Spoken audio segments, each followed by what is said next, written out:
Terungkap bayaran Indra Bekti tiap jadi MC di pernikahan artis, Raffi Ahmad salut. Menjadi presenter terkenal di tanah air, siapa sangka, Indra Bekti tak pernah mematok harga. Bahkan suami Aldila Jelita ini enggan memanfaatkan aji mumpung untuk mendapat honor fantastis. Sebaliknya, Indra Bekti rupanya tak pernah mau minta bayaran saat diminta menjadi MC di pernikahan para artis.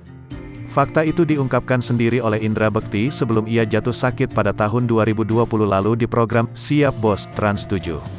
Nggak pernah, nggak semahal itulah, dari dulu sampai sekarang sama-sama aja kok, kata Indra Bekti, dikutip tribunjatim.com dari Tribun Trends. Bahkan di puncak karirnya, suami Aldila Jelita itu tetap rendah hati dan tidak memanfaatkan momen agar dirinya dibayar mahal saat ada orang yang menggunakan jasanya sebagai MC. Sampai aji mumpung matokin harga nggak pernah sih, imbuhnya. Lebih lanjut, Indra Bekti juga mengaku dirinya pernah tidak dibayar saat ditunjuk untuk menjadi seorang presenter. Saat dimintai tolong teman-teman untuk menjadi MC di pernikahan artis pun, pria 45 tahun ini juga tidak pernah meminta bayaran. Salah satunya saat menjadi MC di nikahan Raffi Ahmad dan Nagita Slavina.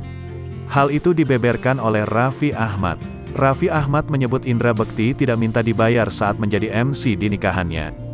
Namun, Raffi Ahmad tetap membayar Indra Bekti tetapi dengan uang seadanya yang ia punya, bukan permintaan sang presenter langsung.